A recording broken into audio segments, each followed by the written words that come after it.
So what I'm going to be doing is talking about brand building. And I understand that Carl told you that I was going to tell you how to make a lot of money, which in a roundabout way I will, because I'm not going to be talking about design or branding in a way that you might have been hearing about it in the past. What I'll be doing is introducing a different way of thinking about your brand, which I do believe is more valuable, not only for companies, but as individuals. When you're working in this way, you actually contribute more value to the companies that you work for or the companies that you have yourself. So I will somehow deliver on that promise in some roundabout way. But as I said, I'm not going to be talking about branding, because if you think about the term branding, it's kind of problematic, actually.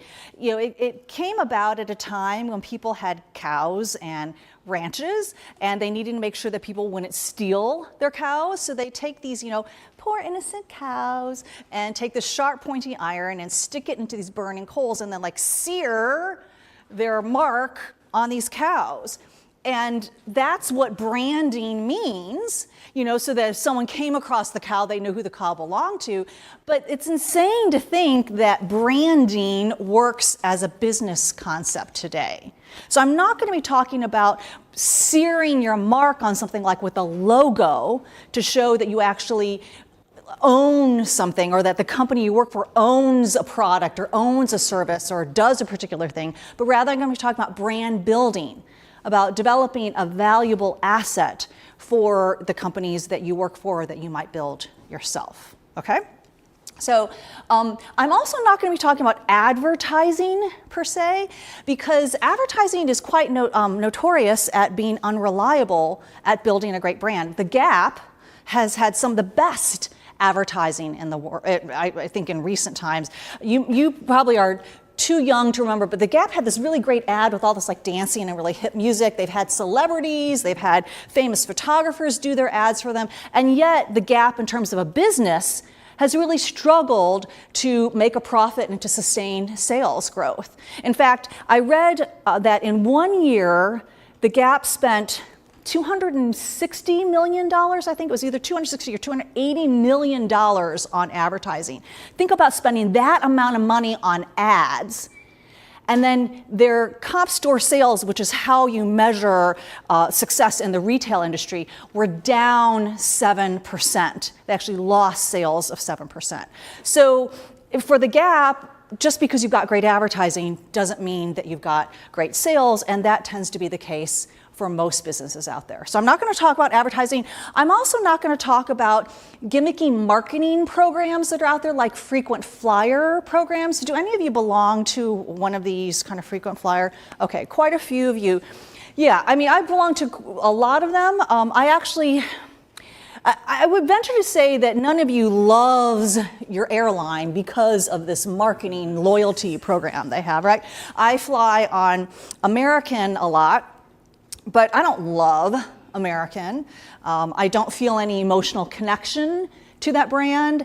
I frankly don't even really recommend American. The only reason why I fly on American is because I've flown so much that I've accumulated so many miles that I can actually get on the plane earlier, which means that I have room in the overhead for my luggage, and I'm able to kind of put the tray table down and put my computer on and get some work done without the guy in front of me leaning back as if he wants a shave, right? So that's why I fly on American, but that's not brand loyalty, right?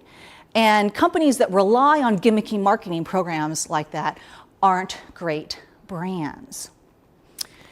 You don't even want to assume that if you have a great product, that you will have a great brand. And I always point to this example. How many of you own an iPad? Okay, yeah, okay, quite a few of you. Does anyone own a Motorola Zoom? No? Okay. Well, the experts say that the Zoom is a superior product in terms of its function and its features, but I think we'd all agree which brand we would rather have. So if great brands aren't built by fancy logos, creative advertising, creative marketing programs.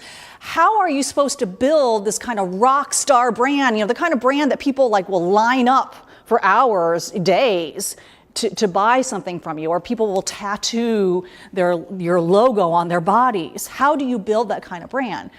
Well, a lot of times when people look at brands like Nike or Starbucks or Apple, they'll say, oh, well, they got to be so great because it was the right market conditions, or good timing, or just plain luck. And so they kind of say, okay, well, we just are going to hope that we are just as lucky. But I don't know if you heard this phrase, but hope is not a strategy. And you don't want to throw your brand building efforts up against the wall like spaghetti and kind of see which ones work. You really need to know what works. Most companies that you will work for, or if you end up owning your own business, you are not going to have the resources to be able to waste like that. But that's why I'm here, because I've actually cracked the code on how to build a great brand. From working on great brands like these and speaking to business leaders around the world for organizations, I've really learned what it takes to build a great brand, and I'm going to lay out that complete blueprint for you today. Okay? So I need to first explain that the biggest difference between what great brands do and what everyone else does actually has very little to do with marketing, has very little to do with customer service. Really, the biggest distinction about a great brand is how the people in the organization think about and use their brand. You see, they don't think about their brand as something that's off to the side from their business. They know that that view is very short-sighted. They know that your brand is not something that's so incidental to the way that you run your business that you can kind of change your brand whenever you feel like it. Your brand is not an image or like a pair of clothes that you can change whenever. If you want to change the way your brand is perceived, you actually need to change your business as well. The two need to be one and the same. And that's because your brand is what you do and how you do it. Now, I know that that's not like the standard business school definition of a brand. The standard kind of more academic definition of a brand goes like this. Your brand is the bundle of values and attributes that define the value that you create for customers and the way that you do business. But if you think about what I just said, it's basically they're saying your brand is what you do and how you do it. And if you think about it and you use your brand in this way, it has so much power, because everyone who works on your brand understands how to develop it, how to grow it, how to nurture it, what to spend your money on and what not to, how to express your brand. And so you create that power in the marketplace for your brand. So with that understanding of brand, I want to share with you the 7 brand building principles, these actions that great brands take to build their brand with that understanding that their brand is what they do and how they do it. And actually there's an 8th action, which is the most important action, but you can't get to the 8th one until you've done all 7. So I will just kind of go through all 7. And I'll go through them fairly quickly, so don't worry about this. Hopefully won't be a really long lecture, and there'll be definitely time for questions at the end. But let me just jump right into the first brand building action, which is that great brands start inside. I mean, great brands start building a great brand by developing a brand-led culture within their organization. So we were kind of chatting earlier, and someone asked me, well, what do you do when you come to an organization that doesn't know how to represent itself? And I say, usually what I do, the first thing is I'm pretty sure that's because if you don't know how to represent yourself as a business, it's probably because you don't have the internal alignment and clarity that will then be able to drive your message on the outside. And so that leads to this point about you need to start your brand building inside. Because most people, when they go to build their brand, they will think about their communications. What are we going to say about ourselves? What is our website going to look like? Or our app, what is our app going to look like? Maybe we need to come up with a tagline, or we need to come up with a new tagline or a new website.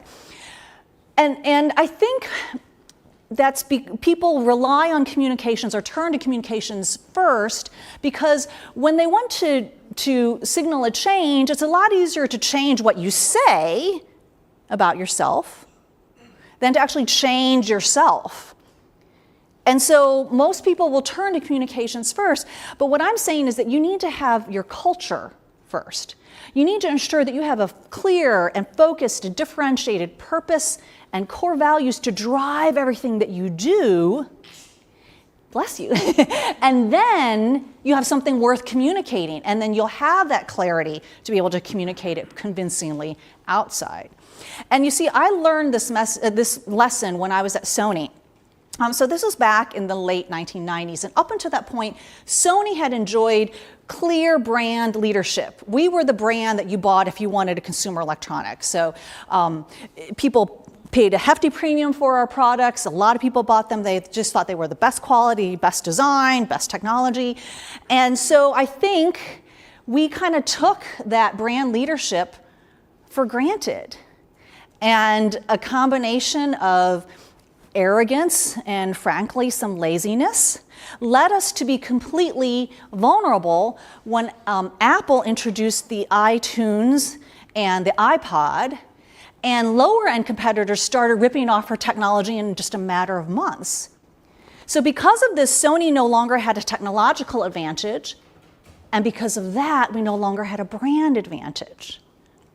So people started trying to propose options for how we could reclaim our brand leadership. And some people said, well, let's just wait to see if our next new product will be a hit. We were doing a lot of digital cameras back then, and people said, let's just hope that R&D gets it right next time.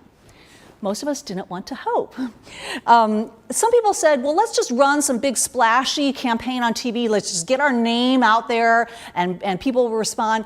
But because we could no longer say that our technology was the best, we didn't feel like we really had a message that would resonate with people. So we actually had to kind of challenge our ingrained way of thinking about brand leadership. And we realized that we needed to become creative in everything we did as our products were, and to be as innovative in our go-to-market strategy as our advertising was. So everyone in our organization needed to adopt this brand building mindset and kind of consider themselves to be brand builders, even if they weren't in marketing or in design. But everyone needed to understand what the Sony brand was all about. So we started culture building. We started cultivating a brand-led culture inside with the people of our organization. We crafted a newly inspired brand vision, and then we engaged a multidimensional engagement program for our employees to help everyone understand what the Sony brand stood for and how they were to interpret and reinforce it in everything that they did. And so we had a contest at our national sales meeting where we engaged people in a competition about their knowledge of the Sony brand. We had an online forum where people could go online and share insights about the brand. And then we had this internal website that was chock full of all these tools for people in the organization to use to interpret the Sony brand regardless of what role they played. And it was called Being Sony because we wanted everyone in the organization to feel like, yes, I am Sony in whatever role that I play. And it was only after we did all of this that we had a workforce that was engaged, or I should say re-engaged and realigned and ready to compete and win on all fronts. So that's what I mean by starting inside. You need to ensure that you have this clear and focused and differentiated purpose and values to drive, align, and guide everything that you do. And then you will build a great brand. So again, great brands start inside. Now, another thing we were kind of chatting about earlier before everyone came in is, I understand that a lot of you are designers, or you kind of think in this design framework. And I was saying that, I don't have a creative bone in my body, but they assured me that really like design is about creative problem solving. And so I think that when you think about how design relates to brand building, you need to think about how do you solve the problem that people within an organization don't understand what the brand stands for, or there's not alignment among everyone in the organization. The operations guy might be thinking one thing, but then the marketing person is thinking something else. And so getting back to the point about how you make money as a designer is to think beyond the design of a particular product or a particular project that you're working on, and to think about the organization as a whole, and how do you design a brand-led culture within the organization. If you think above and beyond your specific function, that's when you really create value for an organization. So that's why I'm talking about building a brand from the inside out. And that's the first, I should say that a strong brand-led culture is the foundation and the fuel for your power of the brand outside your organization. If you don't have that internal alignment engagement, everything that you do is going to be like everything you do on the outside is going to be like putting lipstick on a pig. So you need to have that internal alignment engagement. So that's the first brand building principle. The second brand building principle that all great brands take is that they avoid selling products. And I know that sounds maybe a little counterintuitive, but we humans are emotional beings, and we make product and brand decisions based on how a brand makes us feel and the identities that brands enable us to experience and express. For example, how many of you would consider yourselves to be like an Apple brand fan? Yeah? Okay, there are quite a few of you. So I'm actually not an Apple user. I just Android, PC, blah, blah, whatever. My husband is a huge Apple fan. He loves the Apple brand. Everything that he owns is Apple. And he doesn't like when I tell people this. But I think that when he buys an Apple product, he doesn't think he's just buying a cool gadget. I think he thinks that he's buying coolness for himself, right? Now, I won't ask you if you can relate to that. Yeah, right, yeah. One time he came to my talk, and I realized as I got to this point that I was going to say this, and it was too late for me to kind of change. So we had a nice conversation later. I love the Nike brand. I've loved it since I was 16 years old. And that's because Nike inspires me to feel like an athlete, like me to feel like an athlete. I always buy Nike running shoes, even though I know that I've heard that its competitors' products are just as good, just as innovative, perform just as well. But Nike resonates with me. I feel like they understand me, they get me. And so I remain loyal to that brand. And Nike, has that power over me and millions of other people because it doesn't tout its technology or promote its feature or push its products without linking those to values like status and aspiration and self-expression. And so you could say that Nike really avoids selling their product. They don't push their products on them. They kind of seduce people to their brand, kind of more with an emotional appeal. And emotion is powerful not just in sexy categories like technology or sporting goods.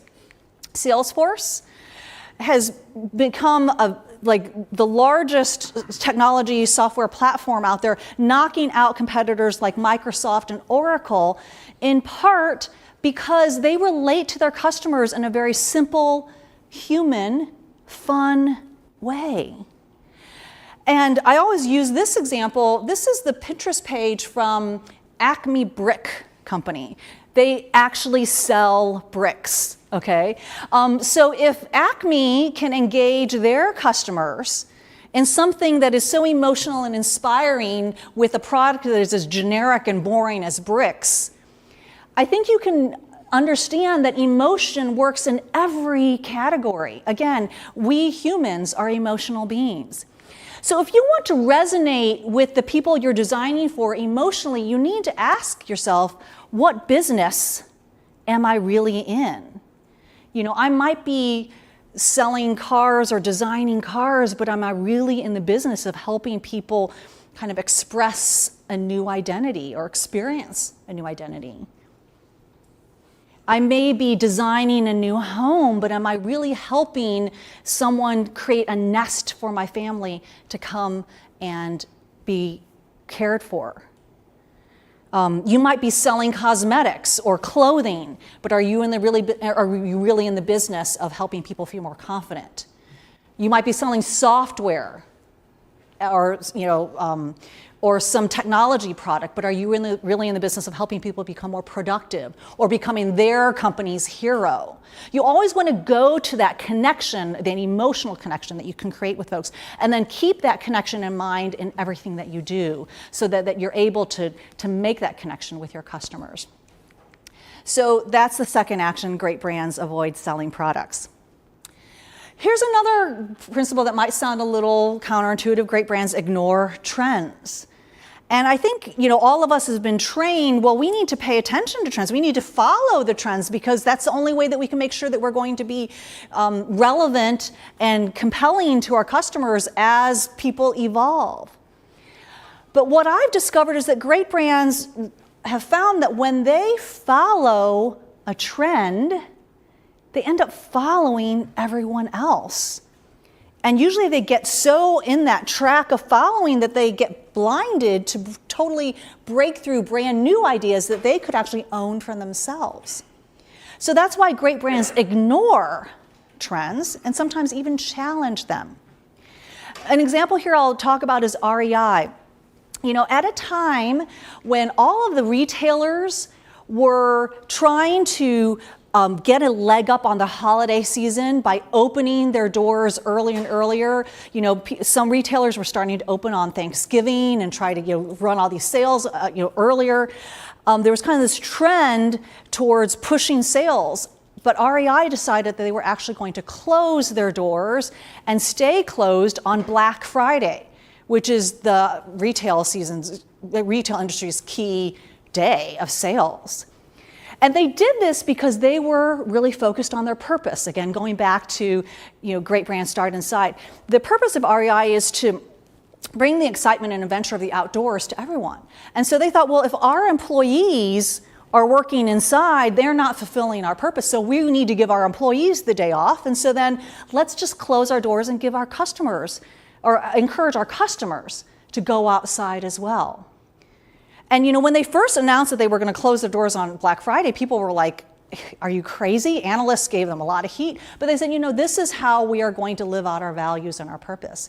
And now, and it was so successful that now hundreds, I think over 500 companies and organizations also participate in the Opt Outside program. And REI itself has seen an increase in sales, increase in membership applications, and actually increase in employee applications because of their decision to challenge that retail industry trend. Ignoring trends also sometimes means ignoring your competitors. REI, their purpose is to make life better for the everyday man. And so one of the ways they do that is through their low prices, right? How many people own some sort of IKEA product? Yeah, okay, so it's decent quality for a really great price. In order to stay true to that purpose, they ignore what their competitors are doing. So when they are going to develop a new product, they don't look at what their competitors are doing, or maybe they don't even look for competitive white space and say, where should we be that no one else is? They actually say, okay, we want to offer this kind of product to our customers. How much should we expect them to pay? And then they come up with a price point, and then their designers actually have to do the hard work of developing a product that actually meets those specifications. And because of that, that's why IKEA has come up with so many innovative ways of making furniture and household goods, because they are thinking about what the customer needs, not what their competitors are doing.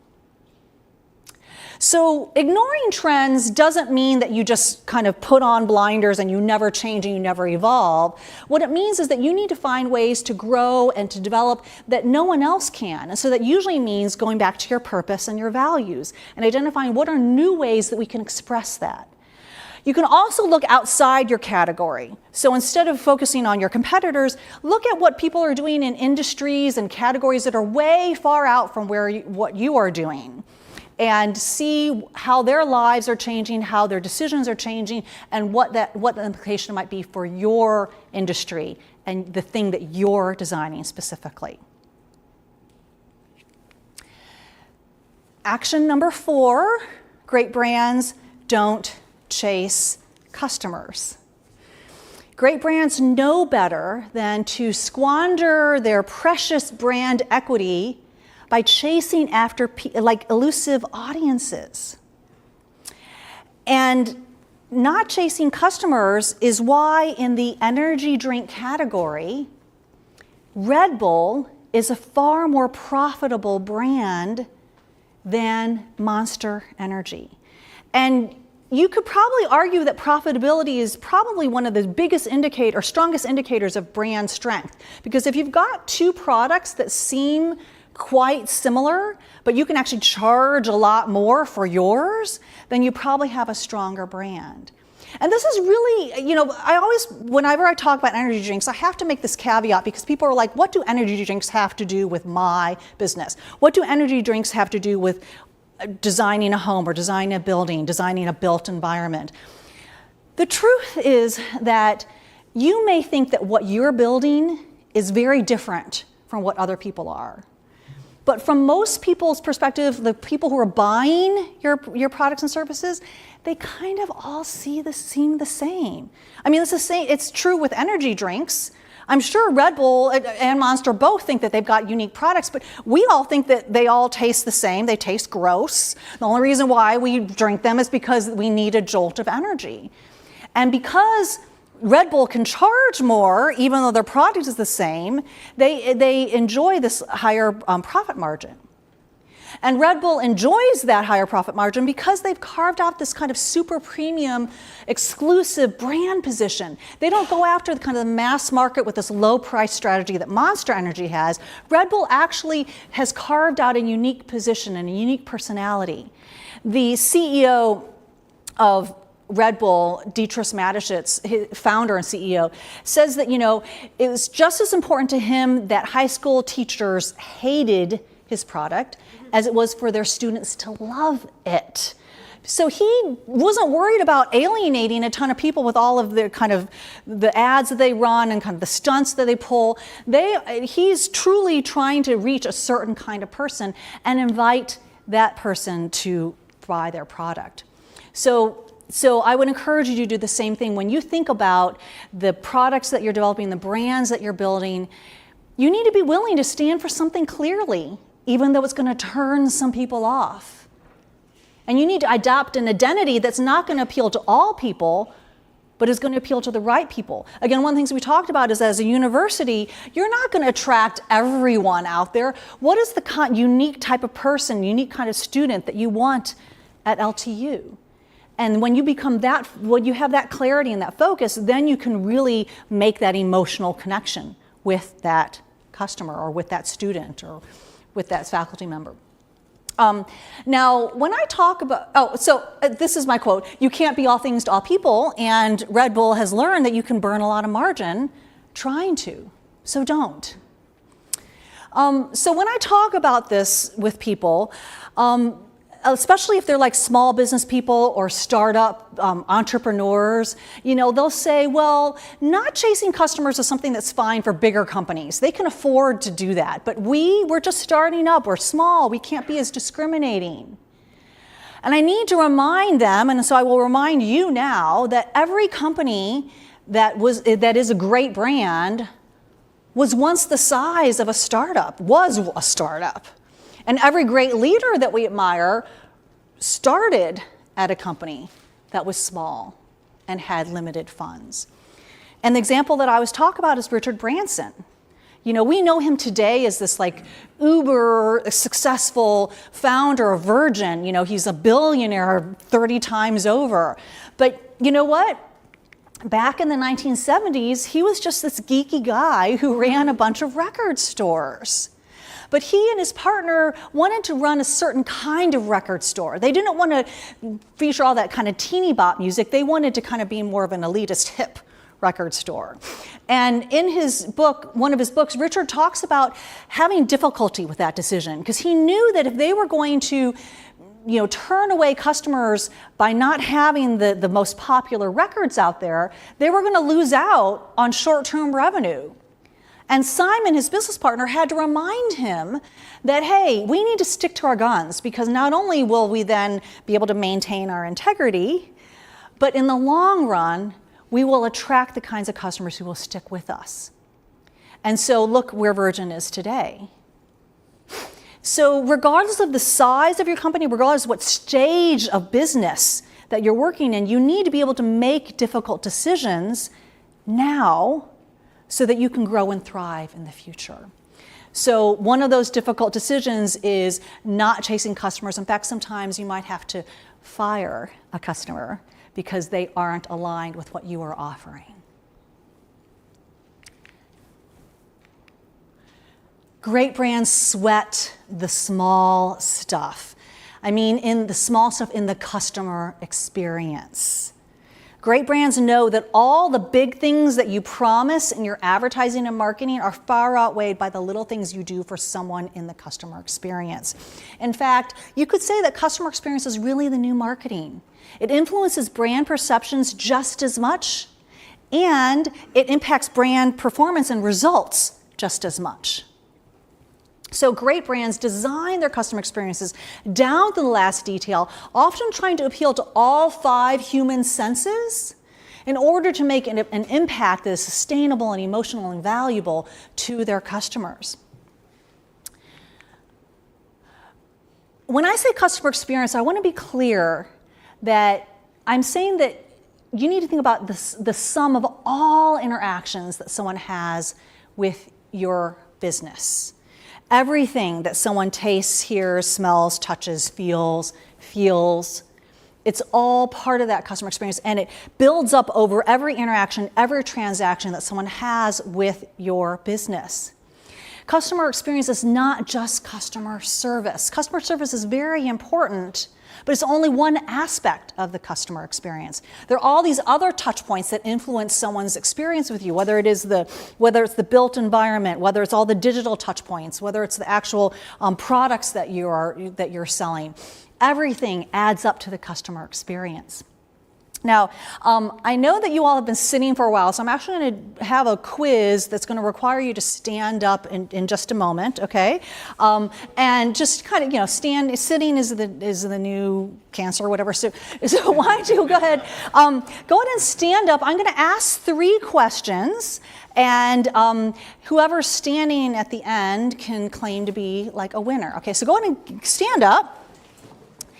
And just like I said, there are 3 questions. And if you get the answer wrong, then you have to sit down. Okay? All right. So the first question about customer experience is that you've all probably heard that people will pay more for a product if it comes within a better customer experience.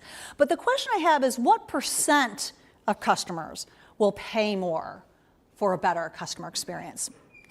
Just think to yourselves, is it 26% of customers will pay more? Is it 56%? Or is it 86%? So how many of you said 26 or think 26%? Okay. How many of you think 56%? Okay, and 86? All right, well, those of you who did not select 86 need to sit down, all right? Practically all people are willing to pay at least something more, right? And Nearly half will pay 15% or more. So again, when we're talking about profit margin, you can actually make a lot more money just on customer experience. I was just talking with someone about Delta Airlines. They actually have improved their customer experience enough where they can actually charge a premium. It's not a huge premium, but they actually charge more than their competitors, and their profitability has been, their performance has been great. Okay, next question. So Forrester classified certain companies as customer experience leaders, and then other companies customer experience laggards. And then they compared the compound average revenue growth of these two groups of companies, okay, over a 5-year period.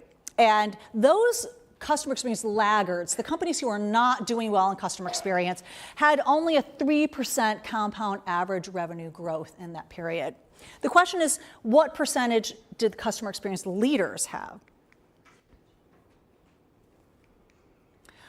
Okay, was it 10%, 15%, or 17%? So how many people say 10%? Okay, 10% is huge. I mean, that's a lot, okay? How many people say 15%? Again, even more. What about 17%? Okay, we've lost a ton of people. Let's go in and sit down. So yeah, stay standing if you got both answers correct. All right. Very good. All right. So customer experience not only improves your profit margin, actually increases your sales and revenue. This last question has to do with the gap in perception between business leaders. So I talked to a lot of business leaders. This survey, this research surveyed business leaders. 80% of them said that they believe that they are delivering a superior customer experience. And the question is, what percent of their customers agreed with them? Okay. Did 8% of their customers say, yes, you are delivering a superior customer experience? Did 28%, or is it 58%? Okay. So how many people said 58%? Okay. What about 28%? Yeah. What about 8%? All right, there's, I think, 3 of you. Congratulations. Okay, yay! So give yourselves a hand. What I will do, if you do this for me, I didn't have enough room in my suitcase to bring a ton of books, so I will give this copy of my book to this gentleman here, and then the other 2 people who were standing up, make sure you either give me your information or contact me, and I will send you a free book. Okay? All right. Yay. A couple more things that I just want to cover. So there's this gap between what business leaders think and what customers think. And it's not because business leaders are clueless, right? It's just I think a lot of business leaders are working on the wrong things in customer experience. And so you could be trying very hard to create a great customer experience, but if you don't know what your customers really want and need, then it all goes to waste. And in fact, you can actually turn customers off. 2/3 of customers say that a bad experience is the reason why they've taken their business elsewhere. And I'm sure you can relate. I'm sure there are businesses that you will no longer go to because you're like, I have so many other options. Why should I put up with this one? And as you probably also know, people are twice as likely to share about a negative experience they've had than a positive one. So your customer experience can impact your brand reputation and your market share. So that's why you need to sweat the small stuff in your customer experience. And so here are just a few examples. You guys don't have Chick-fil-A here, do you? Oh, you do? I'm sorry? On the airport. Okay, and the airport's probably not a great example. I'm sorry, what did? Somerset. On Somerset. Oh, okay, all right. Again, not a great example. Atlanta, if you go to Atlanta, Chick-fil-A in Atlanta, that's a great place to go there because that's where they're based. But any Chick-fil-A normally, if you go into their bathroom, you will see the toilet paper, the corners of the toilet paper turned down. Why? Well, because Chick-fil-A wants to offer this kind of fast food experience that is actually a couple notches above your typical fast food. And so one way they do this is by doing things that at finer establishments you would find. So the next time you go like when you're traveling, go to a Chick-fil-A and check out the toilet paper. And not only will the toilet paper be turned down, but the restrooms will be spotless.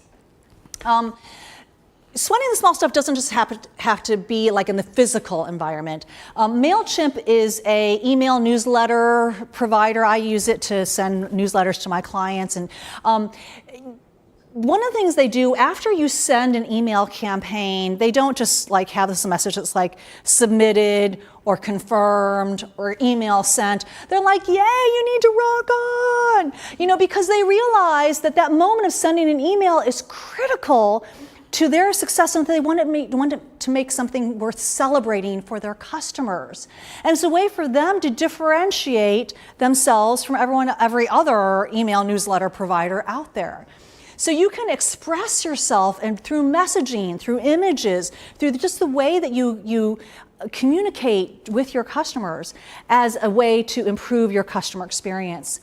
And you can also think about anticipating customers' wants and needs. This is a copy of an email that my husband got before we went traveling a couple years ago. We were taking an international trip.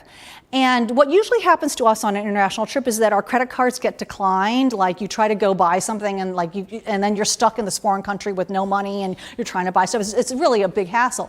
Well, American Express figured out just kind of from our purchases of airline tickets and hotel reservations and whatever data points they have, hey, looks like you're going on a trip. We've made it easy for you. We've pre-cleared your credit cards, and here are some other tips to make your travels go safely and smoothly. Guess which credit card we used the entire time we were on the trip? Right? There's so much data out there now that you can actually predict what people are going to do. And that's another way of sweating the small stuff in the customer experience. So you want to look at all of the different ways that a customer comes into contact with your business and with your brand. And one way that you can do that is through a brand touchpoint wheel. This is just a template. It's something that I use with my clients to help them identify all the different touch points between them and the outside world, and then all the internal departments and groups that impact those touch points. And so we'll go through and we'll identify the touch points, and then we will prioritize them based on the impact that they make on customers. We'll also look for overlooked or underserved touch points like the toilet paper example and figure out, is there a way that we could do something creative and memorable for our customers? And then we go about improving those touch points. You need to really get a 360-degree view of what your customer is experiencing. This is something that a lot of people always ask me about, and I always kind of get questions about. So if you're interested in learning more about the brand touchpoint wheel, you can go to this URL. There you'll be able to download the wheel template, download a worksheet on how to put it together, and then also other free resources like a free chapter to each of my books and a bunch of other things. So if you want to go there, the URL. The one thing that I do want to point out about this touchpoint wheel is that only a fraction of these touch points are the typical marketing things that people think about when they think about brand touch points. There are so many other ways that people develop perceptions about your business, and so you want to make sure that you are paying attention to all of them and sweating the small stuff in all of them. Okay, two more actions. The next one is great brands never have to give back. Now, please don't misunderstand me. Giving back is good. But great brands seem to be asking themselves, why merely do good when we can actually be great? And so they look for a way to make a positive impact either on the environment or on society or on their communities by the very way that they run their business. And the example here that I'll point to is GE.